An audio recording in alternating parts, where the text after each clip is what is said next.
নমস্কাৰ বন্ধুসকল, আজি মই কেইটামান প্ৰশ্ন লৈ আহিছোঁ যিকেইটাই নেকি আপোনাৰ টেট সম্পৰ্কীয় পৰীক্ষাটো লাগিব আৰু অন্যান্য বাছনিমূলক পৰীক্ষাৰ কাৰণেও বিশেষ প্ৰয়োজন। আহকচোন আমি এবাৰ প্ৰশ্নকেইটা চাওঁ। প্ৰথম কুৱেশ্যনটো হ'ল, অসমৰ লোকবাদ্যসমূহক কেইভাগত ভগোৱা হৈছে? হয়তো আপোনালোকে কোনোবাই জানিবও পাৰে কেইভাগত ভগোৱা হৈছে। যদি কোনোবাই জানে তেতিয়াহ'লে সেই ভাগসমূহৰ নামকেইটা কমেণ্টত জনাবচোন। আমাৰ শুদ্ধ উত্তৰটো হ'ব 4, এনচাৰ বি।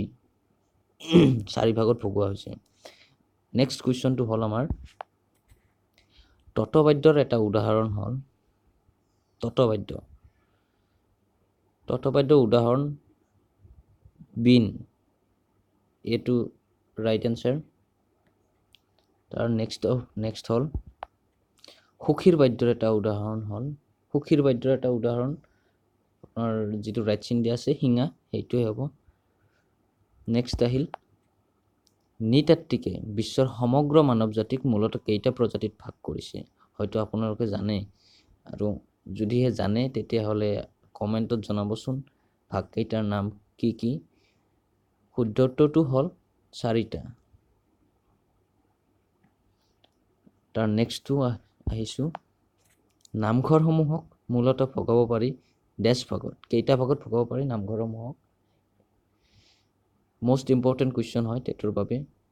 এইটো আপোনাৰ নাম্বাৰ এটো ৰাইট হ'ব। 4টা ভাগত ভগাব পাৰি। নেক্সট আপোনাৰ আহিল অসমীয়া সাহিত্যৰ ৰূপ কেইটা? এইটো ভেৰি ইম্পৰ্টেণ্ট কুৱেশ্যন টেটৰ বাবে। অসমীয়া সাহিত্যৰ ৰূপ কেইটা? অসমীয়া সাহিত্যৰ ৰূপ 2টা। বন্ধুসকল, মই DLED পঢ়ি থকা হিচাপে DLEDত থকা সকলোখিনি তথ্য মই দিবলৈ আপোনালোকক বা সকলোখিনি প্ৰশ্নৰ উত্তৰ দিবলৈ মই চেষ্টা কৰিম, কিন্তু আপোনালোকৰ সঁহাৰি পালেহে মই দিবলৈ যত্ন কৰিম। এতিয়া নেক্সটত আহোঁ আমি। সংগীত ৰত্নাকৰ পুথিৰ ৰচক কোন? সংগীত ৰত্নাকৰ পুথিৰ ৰচক সাৰংগদেৱ। নেক্সট 8 নম্বৰটো আমাৰ, ৰূপামাটিৰ শিল্পৰ বাবে অসমৰ বিখ্যাত ঠাইখন হ'ল কোনখন ঠাই? হয়তো আপোনালোকে জানে ৰূপামাটিৰ বাবে বিখ্যাত ঠাইখন হ'ল গৌৰীপুৰ। 9 নম্বৰ কুৱেশ্যনটো হ'ল আমাৰ